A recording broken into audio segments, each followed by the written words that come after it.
안녕하세요, 공시박스입니다. 이 등기사항 전부 증명서만 잘 볼 줄 아셔도 매매할 때 큰 이득을 취할 수 있고요.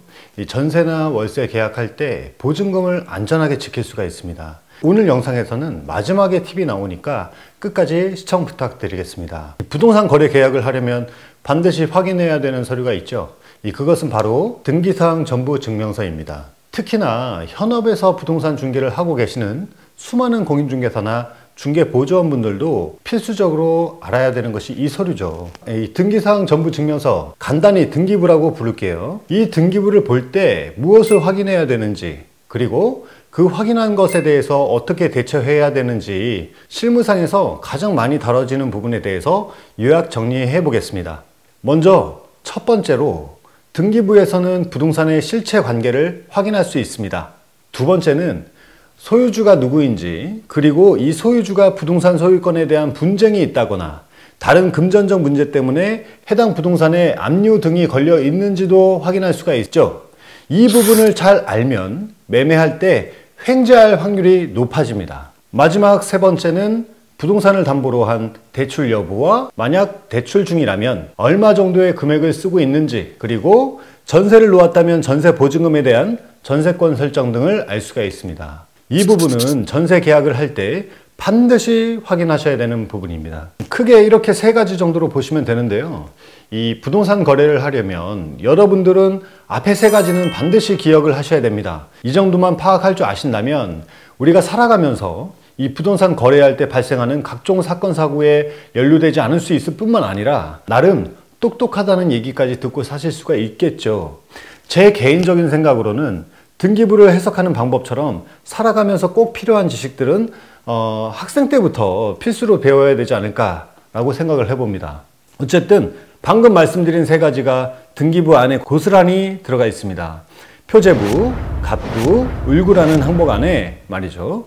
사실상 등기부는 이 세 가지 항목이 전부이고 이 세 가지 파트만 해석할 수 있으면 여러분은 벌써 부동산 전문가가 된 것입니다. 자, 그럼 등기부의 상세 내용을 이야기하기 앞서서 먼저 우리나라 부동산 등기의 구분을 아셔야 되는데, 우리나라 부동산 등기의 구분은 토지, 건물, 집합 이렇게 세 가지로 구분되어집니다. 이 토지 등기사항 전부증명서, 건물 등기사항 전부증명서, 집합건물 등기사항 전부증명서 이렇게 말이죠.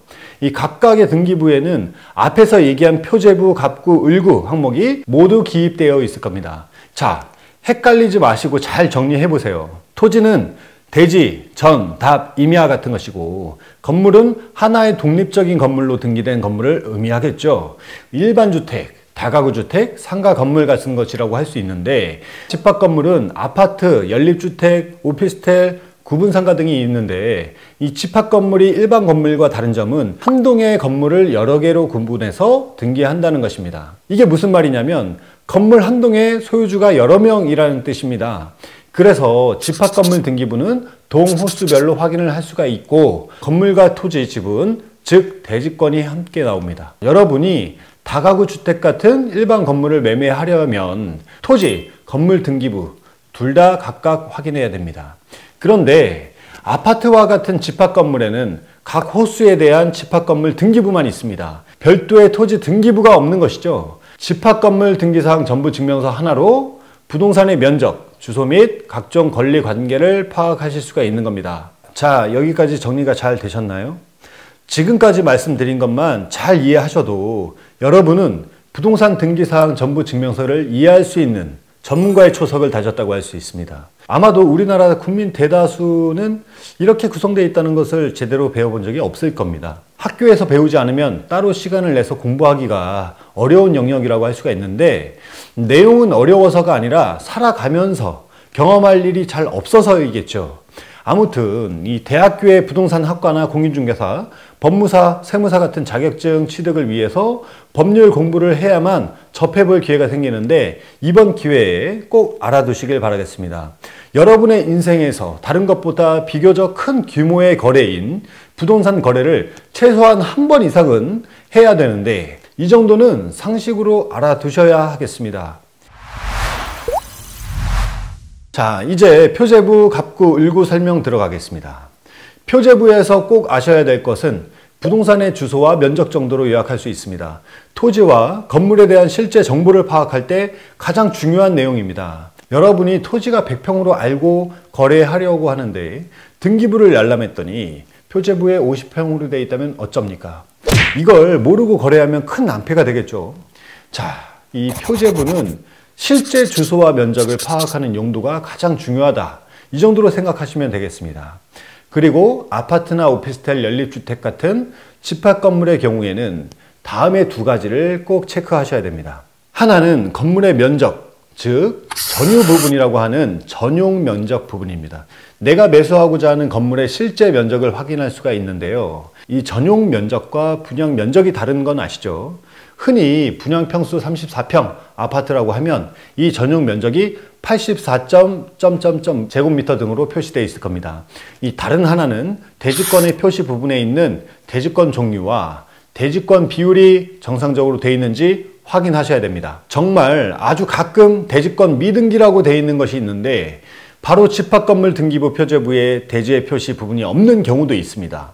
이 보통 오래된 아파트나 연립주택 다세대의 경우에 토지에 대출을 실행하고 건물을 짓다가 부도가 난 경우가 있어요. 이런저런 이유 등으로 등기부 정리가 되지 않아서 없는 경우입니다. 이런 경우에는 1금융권 대출이라든지 하는 대출 제한 사항이 걸리는 경우가 있습니다.